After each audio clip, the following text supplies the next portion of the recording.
What's happening, everybody? Welcome back to the channel and to another WNBA video. We have ourselves a two-game slate to dive into for Saturday, July 5th. So we're going to break down and analyze each of those games. I'm going to talk about which way that I'm leaning as far as the points and the spread, and we're also going to go over any player props that I found in those games that I like. And when it's all said and done, make sure you check down there into the pinned comment. You'll find a link down there that's going to send you over to the Guy Boston Sports website. It's where all of my final plays for these games are going to live for free. But before we dive into these games, let's go ahead and jump over there to the website. That way we can take a look back to Thursday's plays, what we took and how that ended up going down.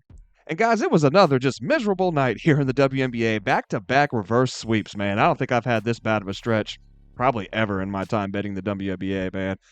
Rather unfortunate. We took the Sparks and the Liberty total over 169.5. They land at 168. We do not cash. Put a full unit on the Aces on the money line, guys. I cannot stand the Aces, man. I'm just going to go ahead and say it. I despise this franchise as a whole, man. Anytime I play these guys, or these ladies, excuse me, anytime I put a wager on them, it does not go my way. Whether I back them, whether I fade them, it does not seem to matter, man. Like, they had beaten the Fever 16 times in a row heading into this one. 16 times! And get completely annihilated. Disgusting, man. They got to get Asia some help, man. I thought Melissa Smith might be that for her. Free Asia, man. Get her on a whole new team, bro. Anyways, Lee Yuru under 14.5 points plus rebounds. This was another one that, trend-wise was screaming like this is going to hit under. She lands over that number in the first half alone, It's crazy, man. Took the parlay. Skylar Diggins, 15 plus points. Sonia Citron, 10 plus points. Neither one of them even come close, right? I'll think 11 for Skylar, 7 for Sonia. So just a bad night again, back-to-back really bad nights. 0-7 over the last 2 days. After a 5-3 weekend, right? We were kind of like, all right, got a little bit of momentum here. Let's roll that into this week. Not so much, man. But you're going to have those ups and downs with the world of sports betting, man. We all know that. If you've been doing this for a minute, right, you're going to have your ups and downs. Definitely at my down right now, right? Ice cold, man. So hopefully we can heat back up here and get on some kind of a heater, man. Like I've said, if you've been watching these videos this season, it's been up and down all season long, and it's been really hard to string together consistent winning nights, man, here in the WNBA. Like, it's just like anything it should go this way, it's going to go the complete opposite, man. It makes no sense right now, no rhyme or rhythm to anything, especially in these last couple weeks. Yesterday we had the 5-game slate, right? I was working late last night, guys. I think I was driving back to the shop at like 8:30. It's just a really long day as compared to typical, right? So I'm in the passenger seat. I flip on the games. I got YouTube TV, so if you have YouTube TV, you know that they kind of break it down, right? I got the league pass for WNBA, so I was able to watch 4 of the 5 games that were playing on my phone, right, all at the same time. I flip it on, and all the underdogs have the lead. Now, obviously, the Liberty came back to win. The Lynx came back to win their game as well. But, like, I flip it on. I'm like, what the hell is going on, man? WNBA is a mess right now. But anyways, man, enough of me rambling on, guys. End of the day, if you guys have been watching me since last year, you know that I am a stubborn man. I'm going to keep putting my head down, going to work, and figuring out a way to get this heater on the run, man, because I know it's coming at some point. It's just a matter of when. And like I've said these last couple weeks, boy, am I getting impatient. It is time to get this thing on the move, man. So let's go ahead and dive into these games. We got 2 of them here to try to get back on the right side of things, guys. Smash that like button down there for me if you can, and hit subscribe if you have not already. Let's dive into the action, man. We got the Los Angeles Sparks taking on the Indiana Fever in our first game. It's going to be a 7 p.m. tip-off time. Fever laying 7.5 in this one, total sitting at 163.5. It's going to be the second match on the year between these two. LA won the first one by 10 in Indiana. That was a little over a week ago. So this right off the top has big revenge spot potential for a Fever team that is, really starting to fire in all cylinders, even without Clark in the lineup. They've won 4 of their last 5 now. That lone loss was to the Sparks, that 10-point loss that we just spoke of. That was Indiana's first game without Clark after she suffered this groin injury. It's unclear if she's going to be ready to go in this one as well, but they've since won 3 straight by an average margin of victory of just under 17 points per game without her. And defense has been the catalyst in this recent, success for the Fever. Look at how they dominated the Lynx in that Cup Finals, right? Minnesota shot only 35% from the field, 25% from deep. They held the best player in women's hoop and feed to just 12 points on 6 of 18 shooting, and continually, just had her frustrated throughout that game. So look, man, Fee is one of the nicest ladies in the W, right? And she even got a little chippy with Aaliyah Boston towards the end of this one. Hell, AB is nice as hell too, right? 2 of the nicest players in the league. But this just shows the defensive energy that these Fever were playing with, man. The fact that they were able to get under Fee's skin even to the slightest kind of shows that. The Fever turned around and they did the same thing against the Aces, man. 16 straight head-to-head losses to the Aces, like I said earlier, coming in off of a huge cup win. It was a prime letdown spot. None of that mattered, man. They held Vegas to just 26% shooting, 19% from deep. That's been the key watching these Fever, man. They get hands up on the perimeter, and they are giving you no easy looks from the outside. Against the Aces, they played into the same script that I've been saying over the couple years, man. The Aces are Asia Wilson dependent in a major way, right? Meaning she's going to show up. Asia always shows up, man. But will her supporting cast? That's the question, man. With each game, and the Fever took full advantage of that. It was almost like they said, "Hey, Asia, go on ahead and just go off. Have yourself a day. We're just going to put the clamps on everyone else." And why not, man? We've seen the Aces lose countless games this season and last season as well, where Asia dominated but just didn't get any kind of help from her teammates, and that was the case here, right? Asia put up 29 on 9 of 18 shooting. Indiana held the rest of the Vegas squad to just 25 points on 7 of 43 shooting. Holy defense, man, just incredible, right? Asia had more points than her entire team as a whole outside of her. Just incredible for her and for the Fever defense, in my opinion. Now, Indiana is now 10-8 both straight up and against the spread. When you add that Cup's Finals victory in there, they're 9-8 officially in the standings. The Sparks are just 5-13 on the year. They are 6-11 and 1 to the number. Outside of that win over these Fever last week, the Sparks have lost 6 of their last 7. And the consistent thing watching the Sparks this season has just been, can they figure out how to, a way to play good basketball for a full 40 minutes? You know what I mean? And so far, that has not been the case more often than not. They held a 4-point lead heading into halftime over the Liberty in their last game, but then they were outscored in the third quarter by 14. They never recovered from that. That's a common theme this year, man. Second half or just late game collapses in general. LA is sitting at just ninth for offensive and defensive rating. They are 10th for net rating in their last three, while the Fever are fifth, third, and third, respectively, in those categories when looking at them in their last three games. Both these teams thrive in the paint. We see the Sparks sitting at fourth and the Fever tops in the league at first when looking at percentage of points scored from the paint. These are the top two teams in the W when looking at points scored from the paint. Indiana sitting at first, LA right behind them at second. And on the year, the Fever give up the fifth most such points, the Sparks the sixth most, but over the last three, each team has been pretty sound defensively down low, giving up the third and fourth fewest such points, respectively. The Fever hit the most shots from inside that restricted area, and the Sparks are hitting the fourth most, but the difference there is on the defensive end. LA allows the second highest shooting percentage from inside the restricted area, while Indiana holds opponents to the lowest shooting percentage inside that restricted area. And man, looking at the Sparks, despite having some solid shooters, LA is sitting at just eighth on the year for 3-point shooting percentage and second to last in that regard in their last five. And like I said, man, solid shooters on that team. You got Plum, Rakia, Azare. They just brought in Van Loo as well, just to name a few.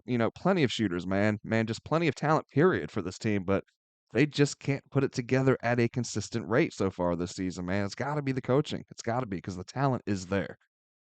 They are turning the ball over as well at the second highest rate. They're giving up the second most points scored off of turnovers in the process of that. Indiana scores the fifth most points off of turnovers while also forcing the fifth most turnovers a game. Look, man, when these two met head to head, the Fever just simply didn't shoot the ball well in that one. 37% from the field, 25% from deep. They also turned the ball over as many times as they dished out assists in that one. Just was not an efficient game for them by any means. So, do we think we see a repeat of that performance? Or, do the surging Fever come into this one? Do they get revenge here? Play much better offensively against a poor Sparks defense while holding an inconsistent Sparks offense down with their red hot defensive play? I think we see that latter, right? I think we see that here in this one. So, with that said, and with all that said, everything we've gone over in this game so far, like I said earlier, it seems like, in these last few weeks specifically, whatever should happen in the W, the complete opposite happens. I mean, who had the Wings dominating the Mercury the other night, right? So yeah, everything in the W has just been so volatile this season, and honestly, it's just been tough as hell to get ahead of. Trends scream one direction, you take that play, and by halftime, it's already a loss. So yeah, it's crazy, man. But nonetheless, I'm leaning Indiana here. I'm worried about a letdown from them in this spot slightly. So taking them on the spread feels a little iffy, right? 7.5 points feels like a lot. I think they get the win here. I'm just not sure that they cover, but I can't get there with LA. You know what I mean? I'm not putting my money on LA catching points. I don't care if you give them 100. I'm not doing it, man. I just can't get there. Just not sure I want to play the points in this game personally and lay that much with Indiana as well. So I would lean Indiana end of the day. This might be a piece that I parlay them on the money line with something else. In regards to the total, these teams have trended in the opposite direction so far this year, with the Sparks hitting to the over in 10 of their 18 played, with one of those resulting in a push. The Fever have hit to the under in 11 of their 18 played, and without Clark out there, this team really, really slows things down, man. They're sitting dead last for pace in their last three.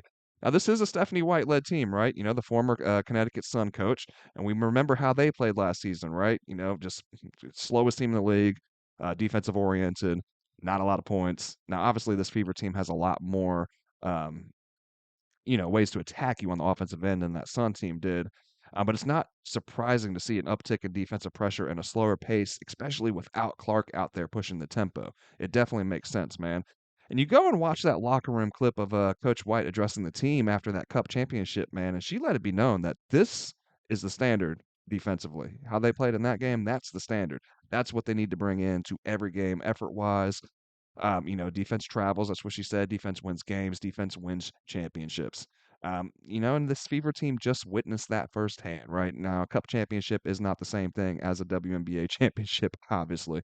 But you know what I mean, man. Defense wins championships, and they saw what happens when they buy in on the defensive end, how sound that they can be as a unit. I think this is a team that's buying into what coach is selling, and we see this defense just get better and better as the year rolls on. The Sparks sit at fifth in terms of pace in their last five, but they are third to last for offensive rating in that time as well. And now, they have this on the rise Indiana defense standing in front of them. So I would probably lean under in this one, but hey, just look at a Sparks team total under before a full game if I was going to play a total in this one, because Indiana could catch fire, man, and just torch this LA team. But I can't trust LA to do their part, if I was going to look at it over. So, we just got burned by a full game over involving these Sparks their last time out. So it's a fade of LA, or just stay away from me in terms of a total, right? I would look at that Sparks team total under. Probably just not play anything at all when it comes to the total here. A couple player props I like in this one. I'll be looking at Kelsey Mitchell, her 3 pointers over 2.5. We can get that at plus money right now, plus 120 over there at FanDuel. Now, you check her out on the season, only a 39% hit rate, right? 7 of her 18, but you can see a lot of red here at the beginning. Now we're starting to heat up, right? Let's look at her in her last five, an 80% hit rate.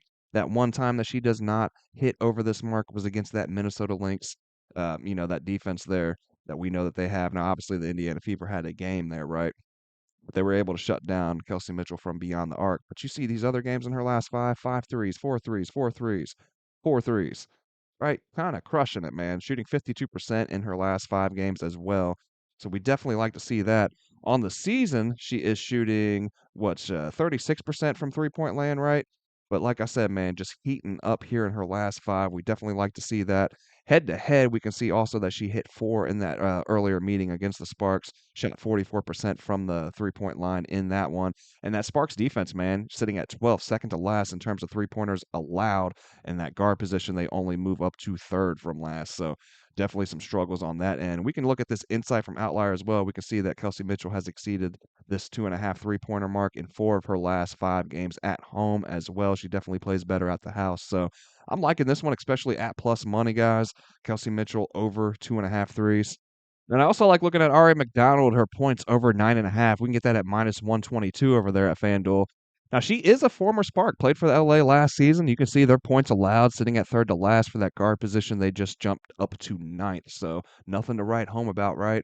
Now, all of these stats here, this is the 7 games that she has played this season. All 7 of those games have been without Caitlin Clark.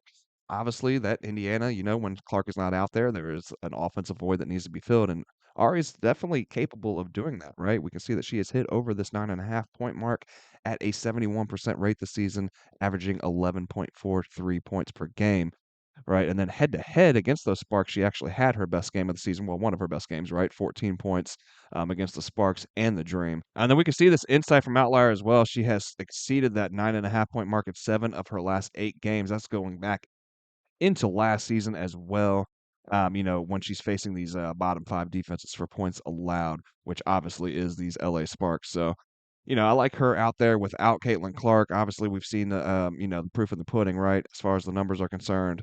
I mean, if Clark's not out there for this one, facing her former team again, I think she has another good day. So I like taking a look at this one. Over 9.5 points, like I said over there, -122 on FanDuel. Then our second game on the evening going to be the Golden State Valkyries taking on the Minnesota Lynx. Now this one, it's Lynx laying 8.5, 9.5 as well, depending on what book you're looking at. Total sitting at 156.5. We got an 8 p.m. tip-off time for this one. Now, Golden State, they are going to come into this one with a pretty sizable 4-day rest advantage over these Lynx after a 5-game homestand that saw them go 4-1. That lone loss in those 5 was just a 3-point loss at the hands of the Liberty, and they come into this one fresh off of a 84-57 beatdown of the Seattle Storm. They now begin a 4-game road trip, and they sit at 9-7 straight up and 11-5 against the spread, and those numbers look pretty damn good, right, for an expansion team, especially, right? But the key thing to note here is the Valkyries have done the most damage when playing at home. They're 7-3 straight up at home, 8-2 to the number, but on the road, just 2-4, outright 3-3 against the spread. So while those full season numbers look good, and then looking at the Lynx, their covering record of just 10-8, I can see how people would jump to the Valkyrie side in this one, but I'd say to that, proceed with caution, man. 8.5 points, 9.5 points, like I said, depending on which book you're looking at, it feels high, looking at this at first glance, when considering how well Golden State has looked to open up this year. But like we said, man, it's just a different story on the road. And then these Lynx are no joke at home, right? They're 9-1 straight up this season, with that lone loss coming just recently to the Fever in that Cup championship. This is going to be the third game of a 4-game homestand. So despite the fact that this will be the Lynx' fourth game in the past 7 days as compared to the Valkyries playing in just their second in the same amount of time, I'm not sure that it's much of an advantage for Golden State here, man. Golden State has travel involved and the extended time off. They're going to come into this one into a tough target center to face the league's best team, and we'll probably have a little bit of rust to shake off. While the Lynx are coming in off of a nice bounce back win over the Mystics and a little bit of momentum on their side, I'm not worried about tired legs with this team, man. I'm just not. The Lynx have been just a whole other beast at home this year, right? Winning by an average of 16 points per game this season when at home. Second in the league for offensive rating, first for both defensive and net rating. The Valkyries, despite jumping all the way up to second for defensive rating on the year, they sit at sixth defensively on the road. But offensively, they are third to last, and they sit at 10th for net rating, a net rating of -7. That's a big drop from the +20 that Minnesota posts when they're playing at home. Golden State, they also turn the ball over at the fourth highest rate on the year and the highest rate when they are playing on the road. Minnesota forces the third most turnovers a game, and they lead the league in points scored off of turnovers. Valkyries are allowing the most such points also when playing away from Golden State. Minnesota's hitting the third most shots from the mid-range at the second highest shooting percentage, and they're converting from inside the restricted area at the second highest percentage as well. They're leading the league in both three-point and overall shooting percentage while dishing out the most assists against just the third fewest turnovers. So, I think the Valkyries, for as fun as they've been this season, man, they might just run into a wall here facing this Lynx team, right? A big issue for them here as well is going to be the status of Kayla Thornton, who has really emerged as their go-to scorer. Now, obviously, Tiffany Hayes can slide into that role if needed, but if Thornton isn't ready for this one, man, it's going to be a huge hit for Golden State here. Now, Thornton did leave the third quarter of that beatdown against the Storm with an undisclosed injury and is listed as a game time decision here. They do have Saloon and Zonda Lassini returning from Euro action, so that will help, but I just don't think it's near enough, man, to hang with this Minnesota team. They've been lights out for most of this year and, now have the added fuel of losing this year's cup to go along with losing last year's finals in the closing moment of the fifth and deciding game. Controversial game. Like the Lynx had the biggest chip on their shoulder, man. And they just added to it. So look, man, I think this team's gonna get even scarier as the year goes on. If you ask me, give me Minnesota here. They beat this Valkyries team by 11 on the road earlier this year as well. So I like them to get the job done here at home. For the total, these two have really been under teams so far this season. 20 of the combined 34 games between these two have hit to the under, including 3 of the last 4 for Golden State, but the Lynx have actually hit to the over in 3 of their last 4. The Valkyries on the road have hit up and over this number in 4 of their last 6, while the Lynx have in 2 of their last 3 at home, hitting at a 50% rate when in Minnesota on the year. These are, though, 2 of the slower playing teams on the year. The Valkyries sitting at 10th, the Lynx 11th in terms of pace. The Valkyries are third to last in terms of points per game when playing on the road, while the Lynx sit up at fourth in terms of points per game at home, second overall on the year. Defensively, they've given up the fewest points per game on the year, though, and the Valkyries, like we mentioned, man, they're not a pushover on the defensive end. They're sitting right behind the Lynx at second for points allowed per game. But as we've mentioned, man, everything kind of takes a hit for Golden State on the road. They dropped to eighth for points allowed when playing away from Golden State. So I think all in all, I'd lean under, but with that number sitting low like it is, man, in the mid 150s, and probably going to keep dropping if you ask me. I could see Minnesota catching fire and putting up a ton of points, but I also just don't think that they absolutely need to. So kind of makes me hesitant to look at it under here. Looking at this one makes me hesitant to look at it over too, though, to be honest with you. So I think that Minnesota stifles this Golden State offense. So maybe it's just another one that we just kind of look at a Golden State team total under or potentially a Minnesota team total over. Looking at it, yeah, the Lynx are sitting at 82.5 for a team total over. So actually, I don't mind that at all. Like I said, I would probably look at the team totals before I looked at the full game in this one, just because of the disparity there. I don't think that Golden State does enough for us to get up and over the mark for a full game, but I would be very hesitant that Minnesota does too much. So probably would just look at either one of the teams here. And I like that Minnesota. I think that might end up being a look there, 82.5, 83.5, depending on where you look. But I definitely like them getting into the low 80s here at home, especially. The prop that we could look at here in this one would be Courtney Williams for points and assists over 16.5, minus 115 over there at Caesars. Now, obviously, this red over here is scary, right? That's the Golden State Valkyries, their points allowed and their assist allowed, sitting at second and fourth. This is overall season numbers, man. We talked about how that takes a dip when they are on the road, so I'm not as worried about that over there. Now, look, on the year, Courtney has hit this at a 67% rate. She's actually averaging 18.67 points and assists in that time, so a little 2-point cushion there over the line. So we like that, man. We look at her in her last five, hitting at a 60% rate. In her last 10, you can push it back a little bit further, still at a 60% rate. So it's just all green across the board. We love to see that. Head to head, a 100% rate, right? Just that one game earlier this year, she put up 20 points, 5 assists, 5 rebounds. So just crushed this mark, right? So we definitely like to see that as well. And we can see that she has exceeded this mark in 5 of her last 6 games at home, averaging 20 points plus assists in that time. So, guys, that is going to wrap it up. Hope you guys enjoyed the content today. I know it was a little bit longer, man, but hey, we are on a cold streak. I wanted to dive in as much as I could, gather all the information that I could find, and hopefully get back on the right side of things, man. So, for those of you that are, hey, you talk too much, well, there's a reason why today. We're trying to win some damn money.